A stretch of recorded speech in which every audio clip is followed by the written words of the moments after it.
ನಮಸ್ತೆ ಕರ್ನಾಟಕ ಬಂಧುಗಳೇ, ಲಕ್ಷ್ಮಿ ಕಿಚನ್ಗೆ ಸ್ವಾಗತ. ಕಡಲೆಕಾಳು ಸಾಂಬಾರಿಗೆ ಬೇಕಾಗಿರುವ ಸಾಮಗ್ರಿಗಳು: ತೆಂಗಿನಕಾಯಿ, ಟೊಮೊಟೊ ಒಂದು ಚಿಕ್ಕದು, ಈರುಳ್ಳಿ, ಬೆಳ್ಳುಳ್ಳಿ, 2 ಇಂಚು ಶುಂಠಿ, 1 ಇಂಚು ಚಕ್ಕೆ, 4 ರಿಂದ 5 ಲವಂಗ, ಮತ್ತು ಒಗ್ಗರಣೆಗೆ ಎಣ್ಣೆ, ಸಾಸಿವೆ, ಈರುಳ್ಳಿ, ರುಚಿಗೆ ತಕ್ಕಷ್ಟು ಉಪ್ಪು. ಇದು ನಾವು ಮನೆಯಲ್ಲೇ ಮಾಡ್ಕೊಂಡಿರೋ ಮಟನ್ ಸಾಂಬಾರ್ ಪೌಡ್ರು, ಮತ್ತು ತರಕಾರಿ, ಕಡಲೆಕಾಳು. ಇವಾಗ ಇದನ್ನೆಲ್ಲ ರುಬ್ಕೊತೀನಿ. 3 ಸ್ಪೂನ್ ಮಟನ್ ಸಾಂಬಾರ್ ಪೌಡ್ರ್ ಹಾಕ್ಕೊಂಡು ನುಣ್ಣಗೆ ರುಬ್ಕೊಬೇಕು. ಎಣ್ಣೆ ಹಾಕೊತಾ ಇದ್ದೀನಿ ಒಗ್ಗರಣೆಗೆ.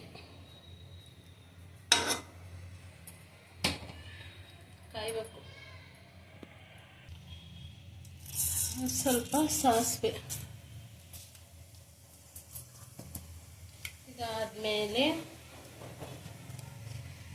ಈರುಳ್ಳಿ,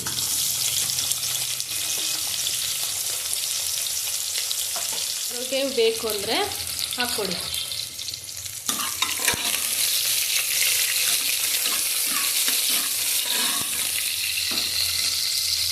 ಆಮೇಲೆ ನೆಕ್ಸ್ಟ್ ನಾನು ಕಡಲೆಕಾಳು ಹಾಕೋತಾ ಇದ್ದೀನಿ.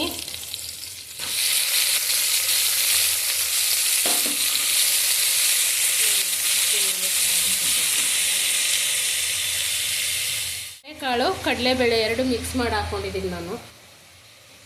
ಸಾರು ಚೆನ್ನಾಗಿ ಟೇಸ್ಟ್ ಬರುತ್ತೆ. ಹುರ್ಕೊಂಡಾದ್ಮೇಲೆ ಆಮೇಲೆ ಬಿಟ್ಕೊಂಡಿರುವಂಥ ಮಸಾಲೆನ ಇದಕ್ಕೆ ಹಾಕ್ಕೊಳ್ಳಿ.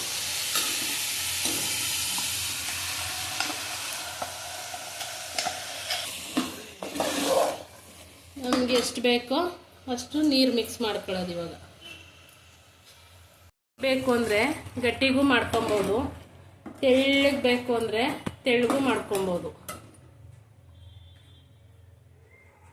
ಮುದ್ದೆಗೆ ಬೇಕು, ನಾನು ತೆಳ್ಳಗೆ ಮಾಡ್ಕೊತಾ ಇದ್ದೀನಿ. ನಿಮಗೆ ಗಟ್ಟಿಗೆ ಬೇಕು ಅಂದರೆ ಸ್ವಲ್ಪ ನೀರು ಹಾಕ್ಕೊಂಡು ಗಟ್ಟಿಗೆ ಮಾಡ್ಕೊಳ್ಳಿ. ಇಲ್ಲ ಈ ಥರ ಸಾಂಬಾರು ಬೇಕು ಅಂದರೆ ಸಾಂಬಾರು ಮಾಡ್ಕೊಳ್ಳಿ. ಇವಾಗ ನಾನು ಆಲೂಗೆಡ್ಡೆ ಬದನೆಕಾಯಿ ಹಾಕ್ತೀನಿ.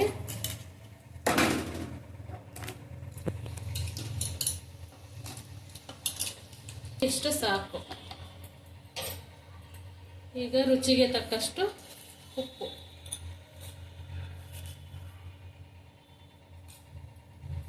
ಇದು ಒಂದು 3 ಕೂಗು ಕೂಗಿಸ್ಕೊತೀನಿ. ಕಾಳು ನೆಂದಿದೆ, 3 ಕೂಗು ಕೂಗಿಸಿದ್ರೆ ಸಾಕು. ಮುಚ್ಚಳ ತೆಗೆದ ಮೇಲೆ ಒಂದು ಸ್ವಲ್ಪ ಕುದಿಸ್ಕೊಳ್ಳಿ. ಮುಚ್ಚಳ ತೆಗೆದಿದ ತಕ್ಷಣ ಸ್ವಲ್ಪ ತೆಳ್ಳಗಿರುತ್ತೆ, ಕುದಿಸ್ಕೊಂಡ್ರೆ ಈ ಥರ ಗಟ್ಟಿ ಆಗುತ್ತೆ. ಕಾಳು ಕಡಲೆಬೇಳೆ ಸಾಂಬಾರ್ ರೆಡಿಯಾಗಿದೆ. ಬಿಸಿ ಬಿಸಿ ಮುದ್ದೆಗೆ ಚೆನ್ನಾಗಿರುತ್ತೆ ನೋಡಿ ಫ್ರೆಂಡ್ಸ್.